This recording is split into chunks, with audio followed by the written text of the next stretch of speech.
On a cold night in 1974, a writer and his wife checked into the Stanley Hotel in Estes Park, Colorado. The resort was on the brink of closing for the winter season, and the couple were the only guests staying at the hotel. The man, struggling with alcoholism and writer's block, noted the eerie sensation of their isolation. One night, he noticed something peculiar. A fire hose, which had been hanging outside their room, began unraveling itself. It slithered down the hallway, chasing the couple's 3-year-old son as the boy screamed, glancing over his shoulder with wide, terrified eyes. Suddenly, the man jolted awake. It was just a nightmare. Drenched in sweat, he lit a cigarette and tried to reckon with the terrifying imagery he had just seen. That man was Stephen King, and in that very room he began mapping out the plot of one of the most renowned horror novels ever written, The Shining. But the Stanley Hotel had a story of its own, one that stretched far beyond King's nightmare. The hotel was built by entrepreneur Freeland Oscar Stanley in 1909. Conceived as a 142-room resort for wealthy guests and their families, Stanley, who invented the photographic plate and the Stanley steamer motorcar, moved to Colorado in 1903, hoping the sunlight and mountain air would relieve his tuberculosis. Weak and underweight upon his arrival, he recovered so dramatically after one season that he was inspired to build the Grand Hotel to, in his words, bring a level of sophistication to the region. Perched on a hill overlooking Estes Park, the Stanley is a sprawling Georgian revival mansion with white paneling, red roofs, and Gothic-looking attic windows. Inside, its burgundy floral carpets line narrow hallways, while a sweeping staircase dominates the lobby. Before it was sold in 1930 and turned into a full hotel, the estate was invitation only, a fashionable retreat for high society. Harry Houdini even performed in its concert hall, complete with a trapdoor. Guests played billiards, enjoyed drinks, and gathered in the Stanley's whiskey bar. In its heyday, the Grand Hotel was a glamorous refuge for East Coast elites, who relocated here for the summer months to enjoy fresh mountain air, music, and endless parties. But behind this elegance, another story lurked. As the years passed, whispers of the supernatural began to eclipse tales of glamour. The room where King stayed, room 217, is considered the most haunted of all. According to legend, an early chief housekeeper, Elizabeth Wilson, was gravely injured in 1911 when a lantern explosion tore through the room. Some accounts claim the blast threw her through the floor, leaving her with 2 broken ankles. She survived, but many believe her spirit never truly left. Guests who encounter Miss Wilson's ghost describe her as tidy, even helpful, folded laundry, neatly arranged toiletries, and subtle reminders of her presence.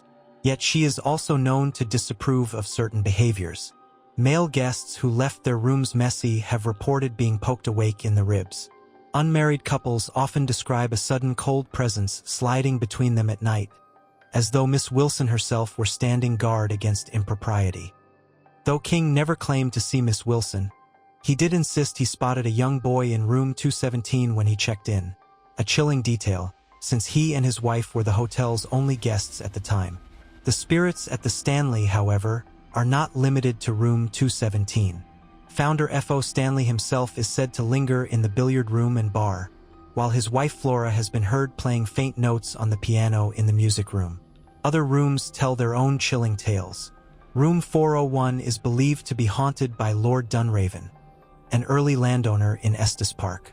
Women staying in this room often report unseen hands brushing their hair, an arm wrapping around their waist, or even the sensation of a hand creeping up the backs of their legs.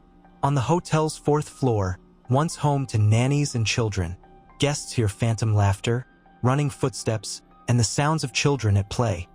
In room 428, visitors describe seeing a ghostly cowboy pacing at the foot of the bed. One couple claimed he leaned over the wife as though to kiss her before vanishing. Others have woken to find the same cowboy looming above them. Legend has it he was a Wild West outlaw hanged for murder. Meanwhile, room 407 is known for a gentler spirit. Guests often feel their blankets tucked around them by unseen hands.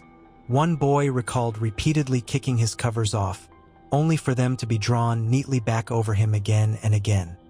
Elsewhere in the hotel, people have reported the figure of a Victorian woman offering fashion advice to modern guests, and even ghostly animals. Spirits of a dog and cat said to roam the grounds from the property's small pet cemetery.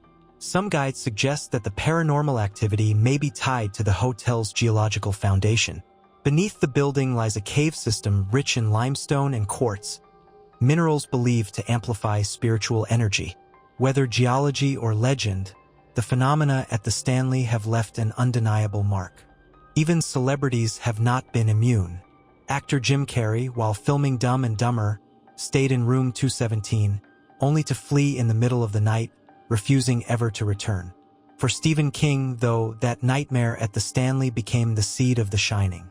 Published in 1977, the novel tells of Jack Torrance, his wife Wendy, and their son Danny, whose psychic gift, The Shining, awakens the haunted forces of a mountain hotel. The story reached a wider audience in 1980 when Stanley Kubrick adapted it into a film. Though Kubrick never shot at the Stanley, he reimagined the Overlook Hotel using the Timberline Lodge in Oregon for its exterior and Yosemite's Ahwahnee Hotel for its interiors. He added a hedge maze to the grounds and famously changed the haunted room 217 to 237. Despite these liberties, Kubrick's The Shining became one of the most celebrated horror films of all time. Yet King himself despised it, dismissing it as a Cadillac with no engine. His discontent led him to create his own TV miniseries adaptation in 1997, this time filmed at the real Stanley Hotel.